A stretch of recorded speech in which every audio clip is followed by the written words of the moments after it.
And get started on it.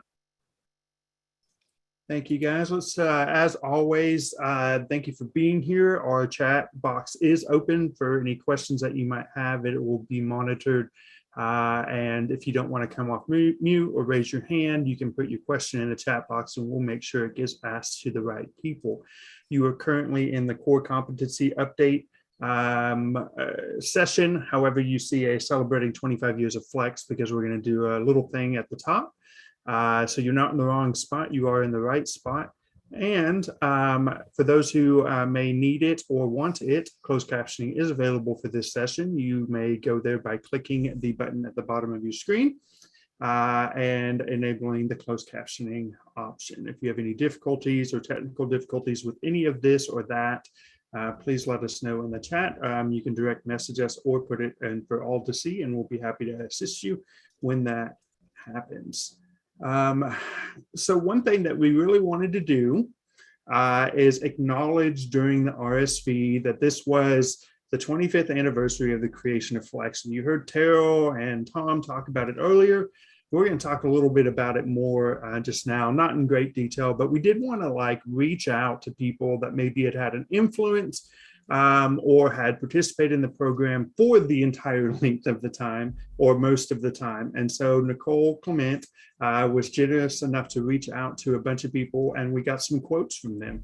And so in celebration of 25 years of Flex, I want to read to you some of these quotes. It's a good little reflection of how people have seen it, some encouragement. And you've all heard me say this, sometimes we get bogged down in the day-to-day, but work we do makes a difference in rural healthcare. Someone's getting better healthcare because of the work we're doing. And it may not be because we're actually performing healthcare on them or we're actually in the hospitals doing the treatment ourselves, but because we're doing the financial work, we're doing the improvement work, we're doing the quality stuff on this side. And that makes a huge difference to people in these rural communities. And I think you'll see that reflected in some of these quotes, but also hopefully that you're encouraged by that and encouraged by the work that you do and the things that you do for your communities.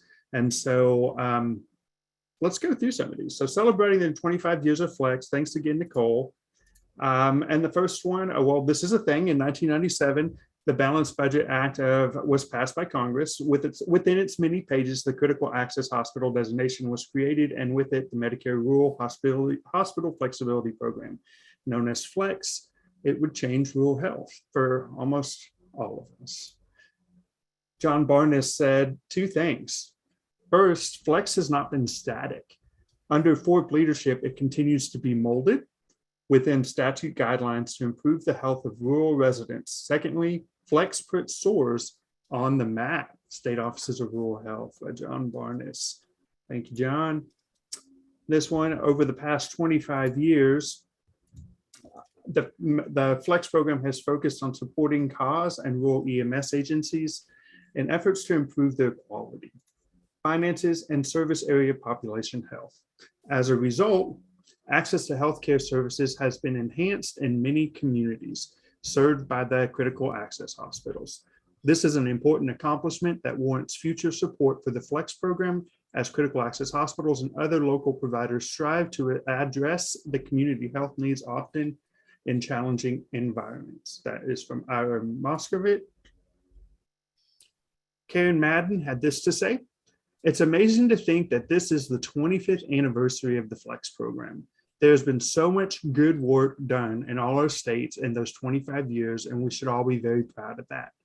Flex has allowed us to work closely and develop relationship with our critical access hospitals that just wouldn't otherwise be possible. Those relationships have provided us with the opportunity to help our critical access hospitals improve performance as they provide care to their communities. Congratulations to all the state Flex programs, and thank you to the Federal Office of Rural Health Policy, TASC, the Flex monitoring team, and all the partners who have joined us on this journey. Here's to the next 25 years. Thank you, Karen. Since the Balanced Budget Act of 1997, the Flex program has been instrumental in assisting state organizations establish and then develop critical access hospitals and emergency services, assuring access to healthcare and improved quality of life for rural and underserved communities. And that's John Sopley. Flex has leveraged huge gains for rural communities in exchange for a small investment by the federal government, a bargain from my point of view. Congratulations on 25 years of exceptional service to rural communities. And that was Brock. And so those were a few of the quotes that we got, and hopefully over the next few day or the rest of today and tomorrow, you will also hear from more people. We would love for you to put your memories, your comments, your questions, things of that about the last 25 years in the chat box. Of course, we haven't been in person the last few years. Hopefully next year we will be in person and get to kind of celebrate this and our achievements in person. And so we do want to make sure that we highlight these milestones that we reach. We all work within outputs and outcome measures and things of that nature, and we celebrate sometimes little wins, but 25 years of changing rural health, that's a huge win, right? And so you are all a part of that, whether you've been with Flex for 25 years or just the last few months, you are playing a part in that legacy. And so know that you are an important part of, like I said, people receiving really great healthcare in their rural communities. And that's an important part of what we do, and an important part of our country and our healthcare system.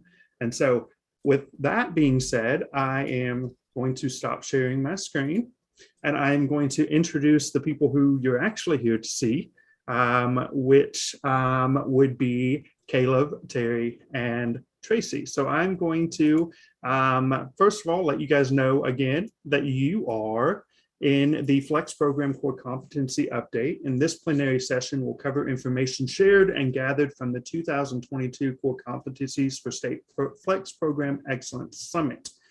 The presenters today will cover proposed changes and adjustments, as well as elaborate on the development of the updated Core Competencies for State Flex Program Excellence Guide.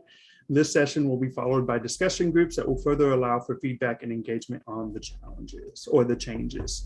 At the end of this session, participants should be able to describe the purpose of the Core Competencies for State Flex Program Excellence, conclude the difference between a competency and proficiency, and express at least one competency to develop within those state flex programs. So those are your goals for this lesson. I'd like to start by introducing Caleb. I think you all know who he is. He's that guy there on the right-hand side of your screen, or in the pinned position at the top left of your screen. Caleb joined the center in January of 2016 and brings over 15 years of healthcare experience as a program specialist team lead. He provides technical assistance with the Technical Assistance and Services Center, known as TASK, and the State Medicare Rural Hospital Flexibility Program. He has a Master's of Humanities from the University of Colorado, Denver, where he focused on philosophy, bioethics, and a Bachelor's of Art from the University of Northern Colorado. I could go on and on about Caleb, but it is very long. The next person we will introduce is Tracy. Tracy joined the center in 2009 and directs the development and implementation of population and community health services for hospitals, networks, and states in alignment with the center's vision to sustain and improve healthcare in rural communities. She shows as a subject matter expert to clients on population health, strategic planning, community health needs assessment, and strategies for transitioning to value-based healthcare. I did not say this out loud, but she is the director of population health here at the center. She is responsible for the management of tasks, including strategic planning and work plan development and implementation. She's also the person who helped me stay on track in getting all of this together. That's not in her official bio, but I'm going to throw that out there. Tracy has worked in public health at the state, local, and tribal levels. She has received her Master of Public Health in Epidemiology from the University of Minnesota, Twin Cities, and has a Bachelor's of Science in Environmental and Public Health from the University of Wisconsin-Eau Claire. And now I will introduce one of the people that started it all, and that is Terry Hill. Terry has been with the center since before the center was part of the dictionary. Terry is Executive Director of Rural Health Innovations and Senior Advisor for Rural Health Leadership and Policy for the National Rural Health Resource Center. He has more than 30 years experience in rural healthcare, working with rural health leaders in 47 states. He facilitated 7 national summit meetings, has written dozens of published articles, led 11 national demonstration projects in rural health, and helped to develop 3 national healthcare delivery models: the critical access hospitals, the Frontier extended stay clinics, and Frontier community health integration models. Terry has served as president of the Minnesota Public Health Association, twice as president of the National Cooperative of Health Networks, and was executive director of both the National Rural Health Resource Center and the Minnesota Center for Rural Health. He has testified on a variety of health topics at congressional committees and subcommittees at the White House and participated in numerous rural health research projects. He has been teaching management and leadership for the MBA program at the College of St. Scholastica for 11 years, and previously lectured at the University of Minnesota Medical. Terry, you are the only one who I read every single word of their bio. So feel special. And I will hand it over to you, Terry, who's going to say a few things about 25 years of Flex, give him an opportunity to also make his comments. And then I think Caleb's going to get us started. So Terry, I'll hand it off to you. Thanks everyone for being here. Thank you, Matt. And I really appreciate the acknowledgement. But I really want to talk a little bit about the acknowledgement of some of the folks that put this program together originally. And back in 1997, I can tell you the Federal Office of Rural Health Policy had, I don't know, might have been 3 or 4, maybe 5 people total. And somebody who's unfortunately in poor health now, but at the heart of this all was Jerry Coopy, who was the very first program officer for the Flex program. And over the years, that's been a real strength of the program.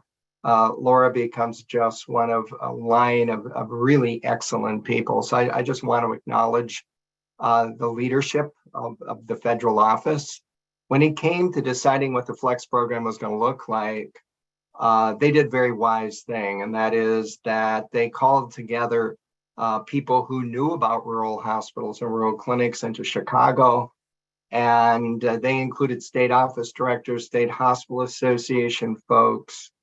There were just, the people, hospital administrators themselves, et cetera, kind of the people who really understood how to make this program great. And, amazingly enough, the federal office designed this program and put the regs in place that I think has been, one of the main reasons for this program's success. So I just want to acknowledge the Federal Office of Rural Health Policy. From day one, they've listened. They've taken our suggestions as, whatever the aspect of our programs are, the state offices, et cetera. So I wanted to say that because I think this is just an extraordinary program. And I'm proud to have been part of it, and I just have such optimism towards its value in the future. So thanks, Matt, and we can turn it back to Caleb. Thank you, Terry, both Matt and Terry for our introduction. It was nice to see those kind words about the Flex program. So we're here in our session to talk about the core competencies for state Flex program excellence. I'll take our smiling faces off of your screen there. But if you've not had the opportunity to get to know us or to meet us, please take a moment and say hello in the attendee hub. The center, as we've referenced it, is the National Rural Health Resource Center. We're a nonprofit dedicated to sustaining and improving healthcare in rural communities as the nation's leading technical assistance and knowledge center in rural health. The center focuses on these 5 core areas: transition to value, collaboration and partnership, performance improvement, and health information technology, as well as workforce. Another one of our major focuses, at least the last couple of years, is on our next slide, and Tracy will tell us a little bit about our focus on diversity, equity, and inclusion. Thanks, Caleb. Yeah, I think just as important to us at the center is our mission and our focus and our values and our guiding principles is how we as an organization view diversity, equity, inclusion, and anti-racism. So I'd like to take the minute just to share what's on the slide here with you aloud. The center is committed to DEI, diversity, equity, and inclusion, and anti-racism. We create an environment that reflects the communities we live in and serve, a place where everyone feels accepted and empowered to be their full, authentic selves, and where everyone belongs. We understand the impact of and seek to defeat racism and discrimination in ourselves, our workplace, and the world. And this guides how we cultivate leaders, build our programs and resources, and deliver our technical assistance to you, the State Flex programs. We're an organization that honors, celebrates, and respects all dimensions of diversity, and these principles are central to our mission and to our impact. And they're also things that were reflected when we created this new resource that we're sharing with you today. So a little bit about where this project came from. So Caleb, if you could just advance a second here. Back in 2015, actually, when I joined the center in 2009, I'd say in 2010 or so, there was a summit meeting, which is where we kind of get like a think tank together about hints and best practices for State Flex coordinators. And we released a summary from that. Some of you might remember that. And then in 2015, a lot of different things had changed in just those 5 years. We've talked about some legislative changes already today. And so we convened a summit meeting to kind of develop a framework about what it is that can make a State Flex program really successful at that point in time. What are the things that if a Flex program really flexes their muscles in, they can really excel then as a Flex program in a holistic type of approach. So we gathered a group of State Flex program coordinators and directors and other federal partners together to kind of think that all through. And it ended up at the end of that summit meeting, about 2.5 days, coming up with an agreement on 9 core competencies that if a State Flex program was doing well in those areas, they would be excellent. And so from that, we developed a core competencies guide, which we hope that you as coordinators and directors are familiar with and have read. And then there's a web page with resources all aligned into it. And then an assessment that State Flex coordinators and programs can take to understand where their program is at a certain point in time. And that really at that point in time became this backbone structure in how we at Task delivered the technical assistance to support you in the State Flex programs through our educational webinars and trainings and events. And that really aligned very nicely, even as the Flex program over the years has continued to shift and change. But here we are 7 years later, and the world's a different place. You know, healthcare is a different place than it was 7 years ago. The State Flex program and the National Flex program is at a different place than it was 7 years ago. And like I said, too, the world, the pandemic, all of that is just different now. And so we got together another group of rural experts this spring to convene another summit meeting. And so that made up of other State Flex programs, again, some participants that were there at the very first one back in 2015, and reevaluated those 9 core competencies about what was relevant still, what was missing, what needs to be added so that they're actionable for the State Flex programs. And so that's some of the information that we want to present to you today is what we've come up with out of the summit meeting that was held this spring. Thank you, Tracy. Terry's going to talk to us a little bit about our goals for the summit. Again, an amazing amount has happened since 2015, even since 2020. I mean, just the world's a different place. We needed to take a look. One of the things we can see here, folks, is things are getting more complex as we move forward here. We wanted to really dive a lot deeper into some of these current core competencies to make sure they were still relevant for today. Now, we could have added 20, and then that we would just diluted everything down to maybe being less meaningful. So we said, we don't want too many in this regard. Let's take a look. Is the day, let's see if we need to add any. Let's make sure, again, as we run these past our summit panel, are they still relevant? We wanted to look at everything that had happened. This is, in a pandemic era. We wanted to make sure that, that these were still relevant, hopefully post-pandemic. We had a lot more focus on telehealth than we ever did before. We also saw a significant amount of movement and the payer side into value and population health. So we looked at those core competencies given the current environment, and then we suggested initiatives, actions, and measures in a living document. Our first document made in 2015 hit the competencies, but I think it was Caleb who remarked, okay, so what does it mean to be good in this particular area? Are there any, kind of bright spots out there that we can point our flex programs to, et cetera?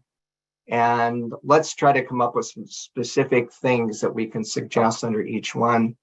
And then finally, we need just let's update the existing self-assessment, which we've been doing for years, so that it incorporates the changes both in our environment and in our core competencies.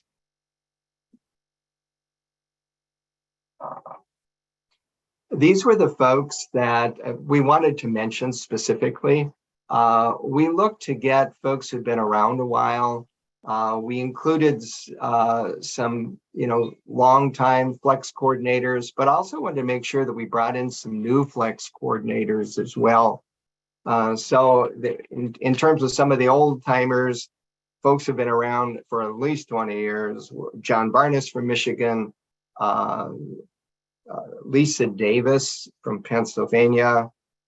We invited someone from each of the flex monitoring teams: John Gale, Megan Lahr, Kristen Ryder, Nick Alves from North Carolina, Dorothy Marcello, Stephanie from Idaho, Don Waltrip, and of course Laura Seifert. So I'm not naming everyone here, but Carla Wang played an important role representing the quality side of the coin, so to speak. So it was a diverse group. And what I can tell you is that there was great conversation and I think great wisdom coming out of these recommendations. So a good point of note is when we're within the guide, we want to make sure we understand what terms we're talking about. So it's important for us to clarify some terms. A competency is the ability and/or knowledge required to successfully complete a state flex program activity. I understand your difficulty, Matt, on saying state flex program. And a proficiency is the skills or expertise necessary to excel at a competency. And for the purposes of the guide, a rural provider includes both all hospitals, clinics, emergency medical services, and their associated boards. We're not speaking about hospitals specifically when we're talking about rural providers or clinics or medical doctors. We're talking about the continuum of care. And talking about the continuum of care, we wanted to also ensure that we were taking a broad kind of systems-like approach to both the flex program and into the larger healthcare environment. So the model that we have used in the center for good grief, it must be at least 15 years, if not more, is the Baldrige model that basically kind of combines a number of drivers that would produce excellence at the back end of our process here. So if we want to have an excellent flex program, if we want to ensure that our hospitals and clinics are going to be as good as they can possibly be, and that our communities are healthy, we propose here that it's going to include a variety of different elements that combine to create the kind of excellence that we're looking for. It starts with leadership. We're going to talk a little bit more about that, so I won't go into it. But in the Baldrige framework, leadership is the most important factor in terms of producing results. So great, flex program leadership, great hospital leadership, great community leadership, clinic leadership, et cetera, is essential. And it kind of starts from there and then moves forward, incorporating a lot of what's happening into our strategic planning, ensuring that patients, partners, and communities are considered, that we're not going off designing systems that aren't going to serve our communities, aren't going to make them healthier, et cetera. One that we feel really strongly about, and I know the federal office does as well, is measurement and knowledge management. Is we can't just say we're good, we've got to measure our outcomes, because as important as our work is, we have to document it and make sure that we're doing the best that we can. Workforce and culture, you heard John and Brock saying it's now moved to the top of the list. We have to ensure that we have a workforce in our flex programs as well as our hospitals and clinics moving forward here. And one of the things that has been happening within our flex program is too frequently have we had turnover. So we'll talk a little bit more about that tomorrow as we're going to introduce a new tool that could be used to build greater sustainability in our flex programs. Operations and processes gets right into MBQuip. We need to make sure that our patient processes, our care coordination processes, our processes that we use in our flex programs, how we communicate, just basically everything about the flex program are as lean and as effective as possible. And then finally, that we measure and hopefully applaud and kind of communicate about our impact and outcomes. So our next slide is the 10 core competencies. I wish I had a drum roll to pull these out for you guys, but we'll do one at a time so we can clearly see what they are. They're developing leadership and workforce, as Terry said, that everything starts with that. And we heard Laura say earlier today, without leadership, great leadership, nothing happens. Managing the flex program, planning strategically, managing information and evaluation, building and sustaining partnerships, understanding policies and regulations, strengthening quality reporting and improvement, improving financial sustainability, understanding the current and future healthcare environment, and addressing community health needs. So if we refer back to Terry's slide just a second ago, we see how all of those changes in the healthcare environment are being reflected in the core competencies. Everything that we do has to connect to those changes in the environment, in the world that we effort to see change in. So let's just get to each one specifically, and we've got a couple different examples and discussions on each competency. So developing leadership and workforce is kind of a new one that we're suggesting here. Basically with the increasing complexity of our flex programs, of our rural hospitals and clinics, we are seeing an even greater need for support for leadership. Peter Drucker might be the preeminent management guru. He is not in healthcare, but years ago he looked at healthcare and came up with this observation that hospitals are the most complex organization in the history of mankind. A pretty dramatic statement, not just now, but in the history of mankind in that regard. And having to understand rural hospitals and rural clinics, plus our rural health environment, actually increases the complexity of our state programs as well. So flex, what we find is that when you have a great flex program, you generally have great leadership of that program. And when you have a great hospital, it's almost always you're going to find great leadership there. It's not just the top person, it pretty much permeates the entire organization. When you walk into a really good hospital, you folks probably know what I mean. You can almost tell when you walk in the door. And so one of the proficiencies we've laid out here is just understanding how important leadership is.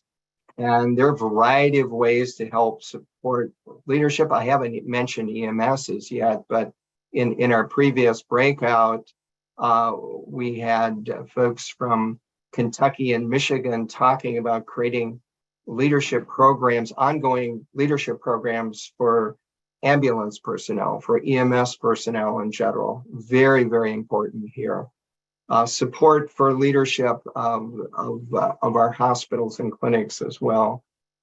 use basic methods and strategies really to help enhance the leadership. It doesn't have to cost a lot of money, but there's just a lot of ways to kind of provide that support. For example, putting together cohorts of hospital leaders we've found over the years has been a really successful method. So you get the state quality directors together or the CEOs together periodically. They really like to learn from each other. So ensuring a sustainable state flex program workforce is really important as well. And what you're going to see tomorrow in some of the leadership tools and resources that we've developed is this goes more than just one aspect of workforce. It talks about effective hiring, onboarding, kind of training, retention activities, and succession planning as well.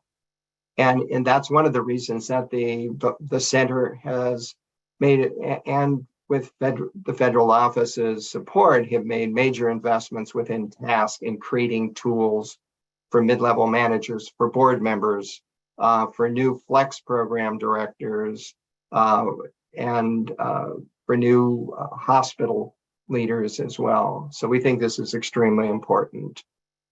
And then, as I mentioned, number 4 is take this out from our flex program. It's a dual approach here. Both are extremely important. And I think what you can learn in some of the resources we're developing for flex programs, you can translate to help your hospitals and clinics and EMS services as well. And then we're suggesting specifically develop a relationship with leadership of each CAW in the state. Now that's going to be a lot harder to do in Kansas, but just take a few or take a certain portion every year and try to get out to as many as you possibly can. So we think leadership begins this list, and we think it's an extremely important core competency. Thank you. Thanks, Terry. So, and the only reason that it's more difficult in Kansas is simply because of the sheer number of critical access hospitals in the state of Kansas, or some of the other states in the central corridor of the country, not for any other reasons. So just wanted to clarify that for those that might not understand that. Oh, I'm sorry. I thought everybody knew that, and my mistake. Not necessarily. Yeah. No, it's okay. So, yeah, and thanks, Terry. So clearly, without leadership, nothing occurs. And clearly, without managing the flex program, your flex program does not occur. So that's the second core competency. Most of the core competencies I'd like to add are not in any hierarchical order, except for I'd say maybe the first 4 or so really are. They need to occur for your flex program to be successful. So there's a variety of different proficiencies that are the building blocks to build on this competency within managing the flex program. And when you're managing the flex program, we're not managing a grant anymore. We're managing a cooperative agreement, which is different. And it's a multifaceted approach that you need to take to manage that cooperative agreement. And it's really one of your primary responsibilities of your flex program. And that includes things like budgeting, cooperative agreement application writing and submission, managing a relationship with your federal office of rural health policy project officer, working with partners, information management and reporting, and some of these tie over into other competencies as well. State flex programs need to be aware of the cooperative agreement requirements and goals and the timelines that are stated in the flex program funding guidance. That information can be found on the TASK website. If you're not familiar with that, you should certainly spend an hour or so, sometime in the next week or so, looking through that. It's very fundamental to the work that you're doing as a flex coordinator, director, or any of the other key staff within the state flex program. The proficiencies in this competency really focus on awareness of that national flex program and your state's focus and how it ties in together with that. And then employing the use of the existing templates and resources to support your cooperative agreement writing. Those have been built purposefully with our organization, the other federal partners, including FRHP, to help guide expectations of what's wanted and needed, and are really strongly suggested to be used. The flex programs also need to know how to use electronic handbooks, how to use grants.gov, how to use PIMS, which is the Performance Information and Management System, And also how to access the resources that do exist within each of those things to support you with the information that you need to implement or input into those to report on your programs. It's really important that the state flex programs monitor their project's progress, that they monitor the contracts that they support, and who and when and how the budgeted funds are being utilized and spent. And this is really a continuous process. This is not once or twice a year. This is something that should be ongoing within your state flex program for effective management. Measures and monitoring are things that we'll get into in another core competency, but it's related to this as well. And it's about using process measures or outputs, as well as outcome measures. And again, that's continuous. Like I said before, you should be maintaining a relationship with your federal project officer, and you should be able to regularly provide an update or seek clarification with them as needed. And if your project officer calls and has a question, you should be able to access that information readily. And it may be that you need to contact your subcontractor to clarify something, but saying that you don't know because that information is managed by your subcontractor and leaving it at that, it's not an adequate response. So you really need to be in tune with what's happening within your program. Most state flex programs do contract out a portion of their work, and some of them contract out almost all of their work. And any and all approaches are just fine, but an excellent flex program utilizes tools and best practices to manage that subcontractor life cycle, is truly responsible for what occurs within that subcontract and is aware of what's going on to kind of guide the project in managing and getting to the desired outcomes, and can really manage what to do then from there with utilizing that information, which we'll talk a little bit more in a subsequent competency.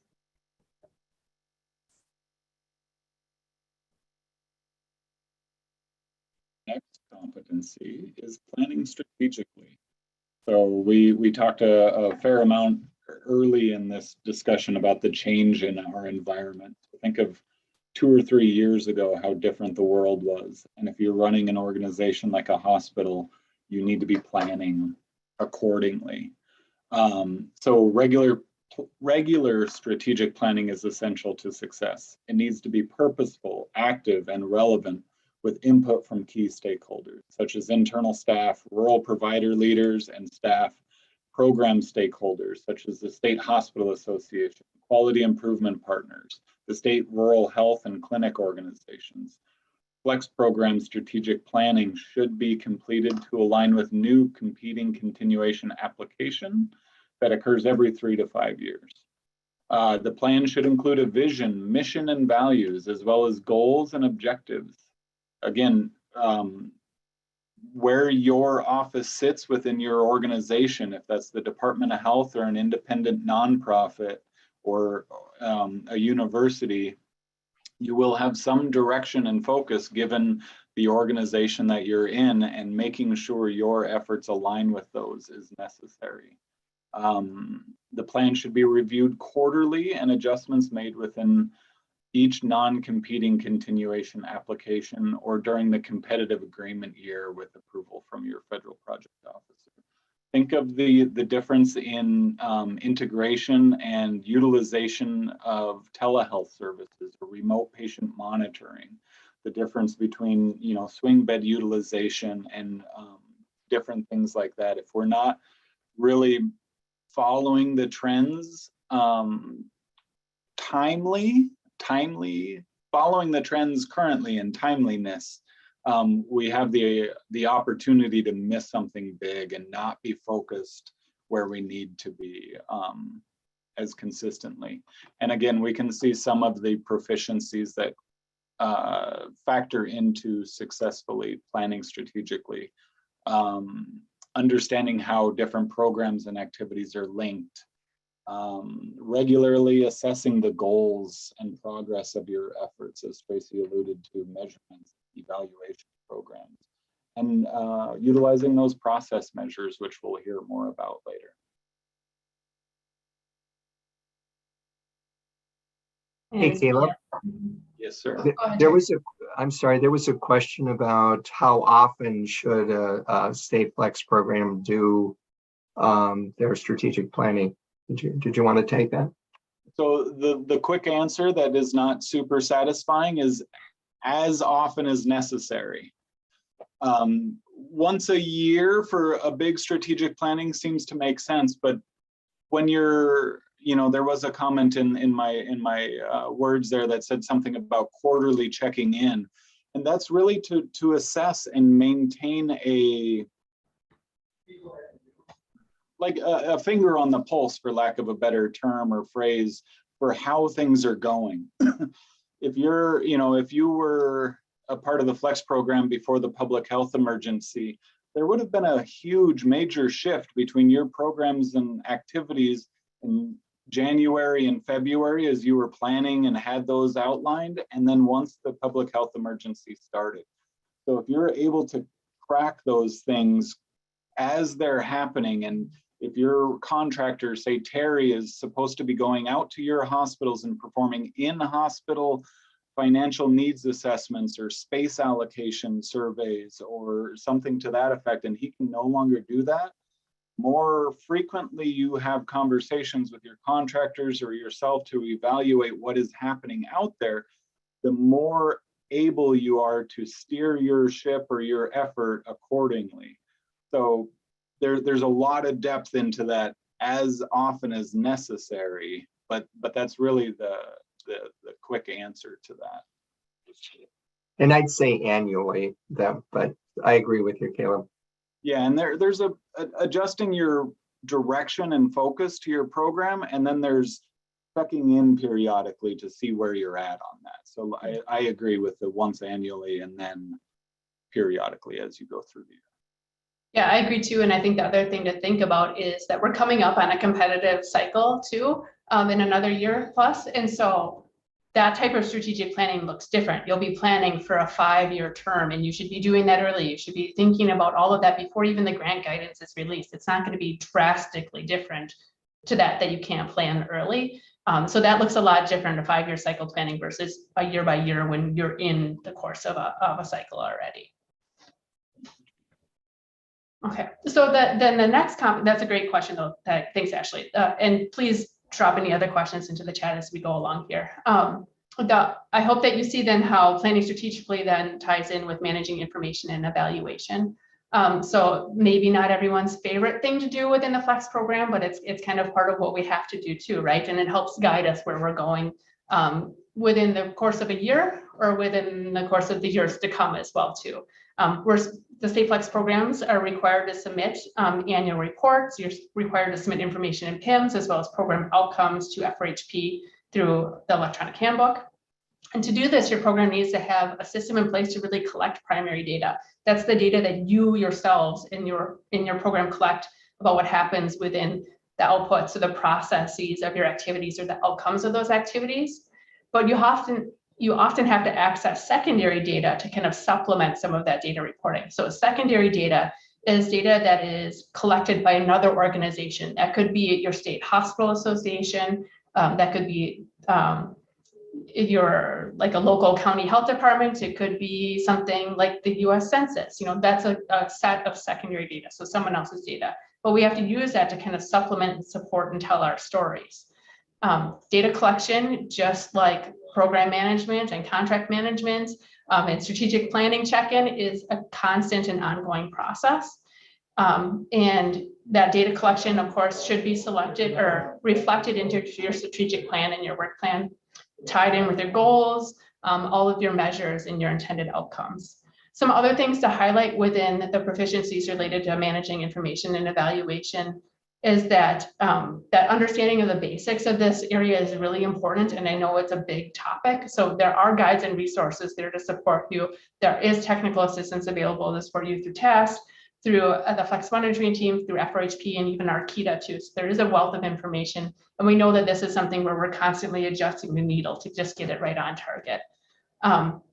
And I'd like to also just describe that this part is really important for you to be able to tell your story of your Flex program and of the success and of the challenges you've overcome, so that when someone calls or someone sends you an email, and that could be someone for the federal office or a concerned citizen or legislature, whatever it is, and wants to know the impact of the Flex program in your office and rural communities, you should have ready information to tell them, be it an anecdotal story or some data. And so this is very, very important to be able to demonstrate what it is that you're doing in your program. A great point. It's also helpful when we're talking about our next competency of building and sustaining partnerships. So not everyone has 100% in participation in every program and activity that they would like from all of their hospitals. So as you're trying to recruit participation for your swing bed program or your new quality effort that you're doing, building and sustaining those partnerships is key. So to Tracy's point of being able to tell a new hospital CEO what the Flex program is, what it does within your state, and some of those outcomes is very, very helpful to that. But again, those strong partnerships lead to more informed and engaged stakeholders, ultimately increasing program impact and outcomes. The state Flex programs are vital due to the web of relationships developed and maintained within their communities, providers, networks, states, regions, and nationally. As the healthcare system changes, I was thinking about this in relation to the breakout session that I was in, where we had a regional approach from a system hospital being supported from the state Flex program. That's a very unique and different thing. And again, those partnerships are really neat in that program. Speak to Jill and Joyce in Arizona for more information on that if you have interest. Flex programs have the skills, capacity, and commitment to build and sustain partnerships, new and old, to support rural providers and rural stakeholders. A partnership's an arrangement or an agreement between two or more individuals, groups, or organizations working together to achieve a common goal. Partnerships are developed over time and typically support the sharing of resources, knowledge, skills, ideas, and costs. Partnerships are a key way to success, or a key to success of the Flex program. They allow for leveraging of skills and resources, decreasing duplication of errors, increasing overall impact and reach, and providing comprehensive approaches to opportunities and challenges. And personally, it's some of the most rewarding aspects of the work that we do. I still maintain relationships with quality directors who were in the hospitals in a state that I was a coordinator for almost a decade ago. It's a really, really neat way and very helpful to gaining support. If you have an experienced quality director in one hospital and new quality directors in another, those relationships are really, really helpful to onboarding your new quality directors in a hospital, understanding some of the pitfalls and helping understand how and where they need that support. And again, to Tracy's point, if you have any questions about any of these competencies, but especially building and sustaining partnerships, please do let us know.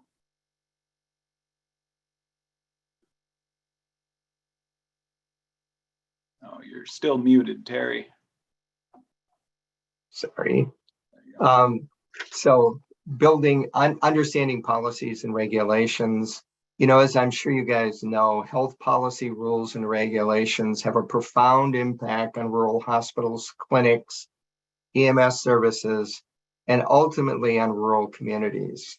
So we're not suggesting you know everything. The Flex programs really need to handle more in-depth knowledge and understanding of the rules and regs of the Flex program, but they also have to have a familiarity with what's going on, you know, with federal regulations and in general. So it was great to have our folks here this morning or afternoon as it may be, talking about that. And again, you don't have to know everything about it, but within the Flex program, do know the various regs, what is expected of you, et cetera. So that may just seem obvious, but we want to put that out there. Communicate how policies and legislation affect rural providers. You know, let us know, let the federal office know about what is happening in your state. We're suggesting email listservs, developing a relationship with your CMS rep, talk to your hospital association, get to know them, your EMS association. And one suggestion that came from our group is maintain relationships with risk managers at the critical access hospitals. but that could also include CFOs or other types of leaders there as well.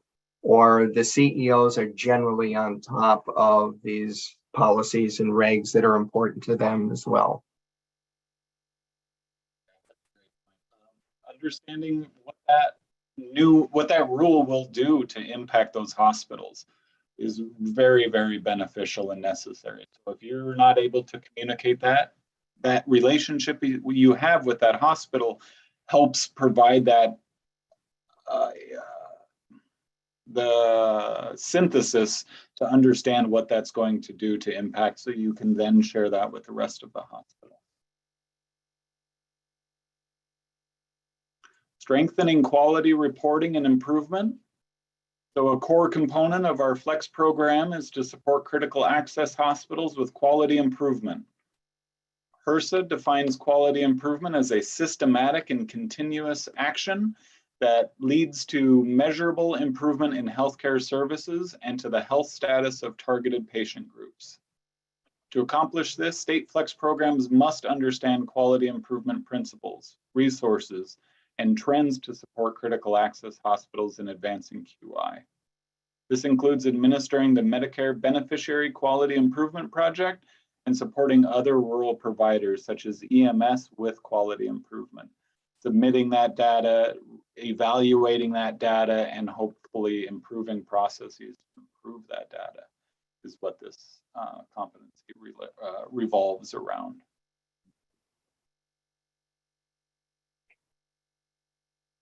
And this one used to be at the top of the list in terms of concerns of our hospitals and clinics, replaced recently, as you know, by workforce, but it's still highly important. And financial distress, more than any other thing, has led to the closure of rural hospitals.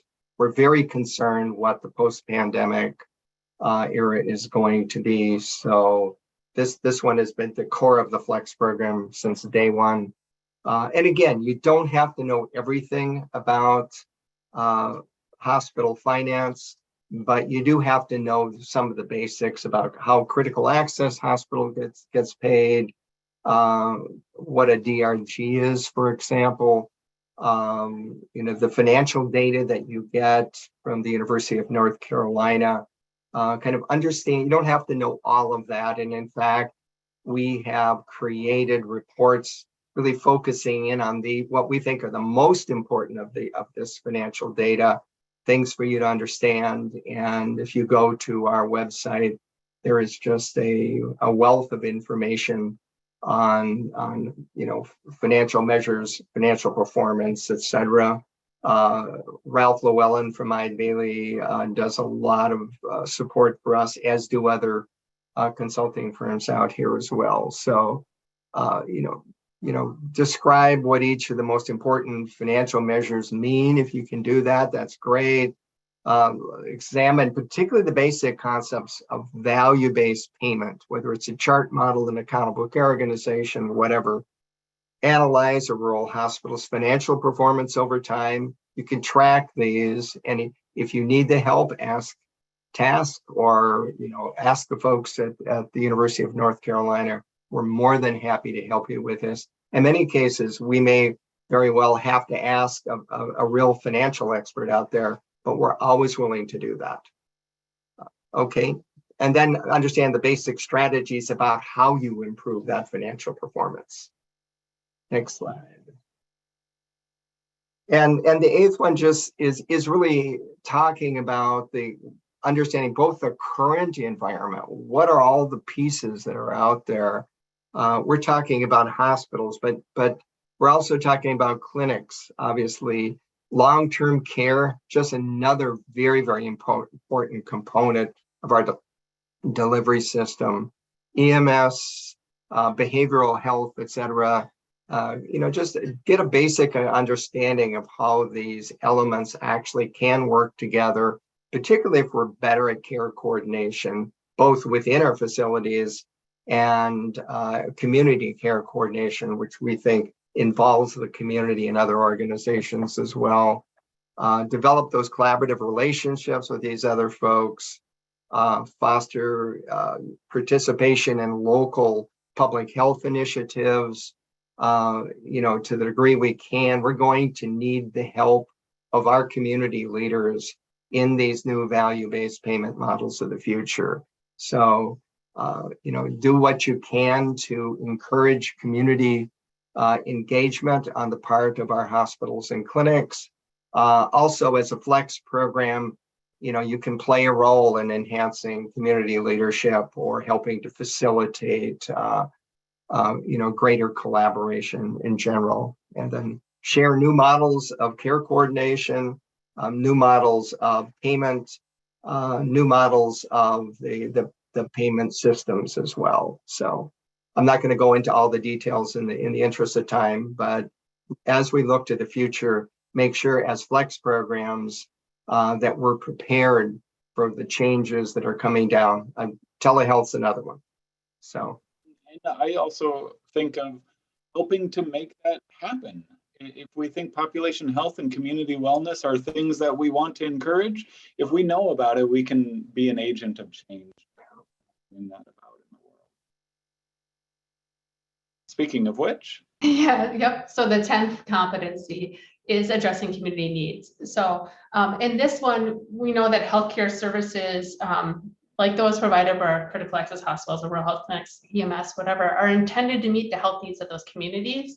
And within the Flex program, we're charged with continuing that method, being that avenue to help them meet those needs.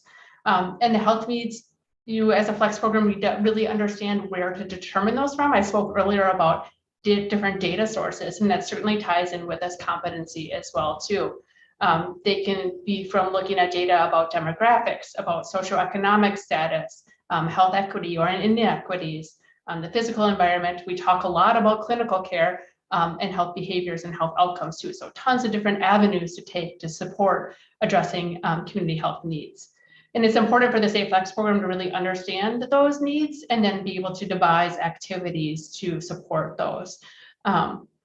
And those activities can be about developing that health system farther, about community engagement, and certainly population health improvement activities too.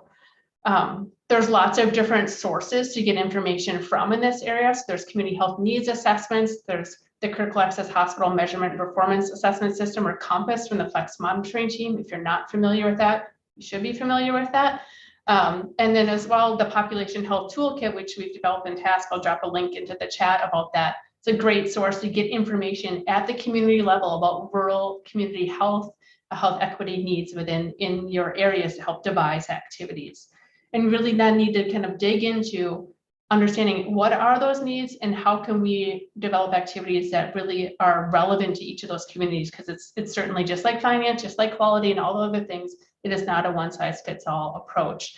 But there's lots of different services or partners to help you kind of determine what those are and how to deploy those activities into your program. And we've heard from FRHP and the Flex monitoring team too, that working on standardizing what some of those outcome measures can be for the area of population health and EMS as well. And that can certainly help into this competency too about addressing community needs.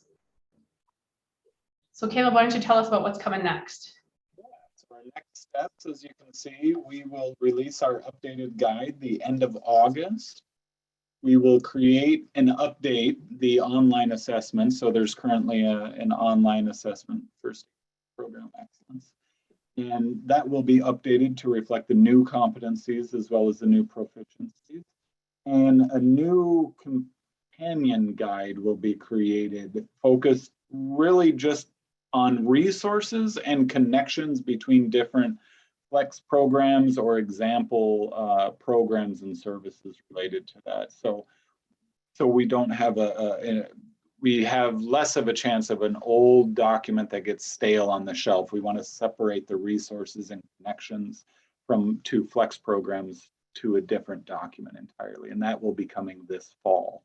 And for those of you who've had the opportunity to participate in learning collaboratives or other things and get to utilize one of the external SharePoint pages, that's where our intention is to build out that world. So there's a bunch more interactive opportunities to connect to those resources and resources as well as people and partners.